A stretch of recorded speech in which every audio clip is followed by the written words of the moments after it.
As Sean mentioned, oil spills in the Arctic could have far-reaching implications, but what would one look like? I asked Margaret Williams, who's managing director of World Wildlife Fund's U.S. Arctic program, about the difficulties surrounding oil spill detection in icy conditions.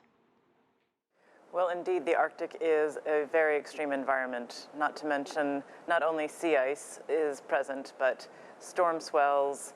It's a very remote location for any kind of offshore oil drilling to take place. For example, in Alaska, the area where Shell Oil planned to drill this past summer is over 1,000 miles away from the nearest Coast Guard station. So one of the problems of ice is that it causes a difficulty in terms of detection. Once the oil gets below the ice, it's extremely hard to find, it's extremely hard to contain, and it is extremely hard to clean up. So World Wildlife Fund is a science-based organization. We've worked with engineers and biologists and all kinds of experts, and we've concluded that it is pretty much impossible to contain an oil spill in the sea ice environment. Now, there are many communities in the Arctic that rely on those icy waters for their food and livelihoods. I asked Margaret about the economic, environmental, and cultural implications as well. Absolutely. There are many coastal communities around the Arctic that depend on the health of the marine life in the Arctic. People get, in some cases, 80% of the food they depend on from the marine environment.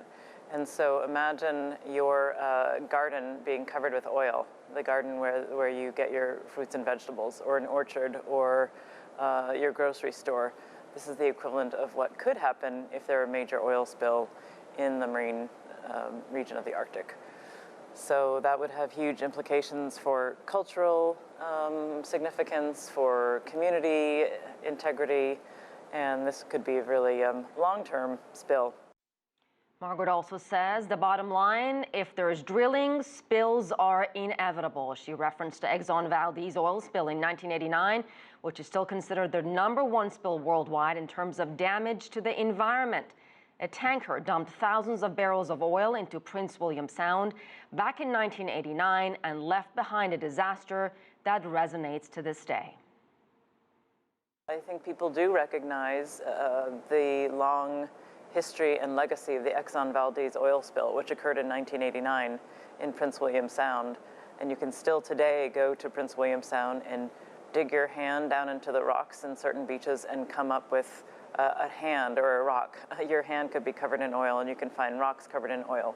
So these implications are very long-lasting. These results and impacts in places like Prince William Sound, the herring fishery never came back. That had huge impacts on the economy, on the social fabric of these places. And so I think there's a long-standing fear that the same thing could happen in the Arctic.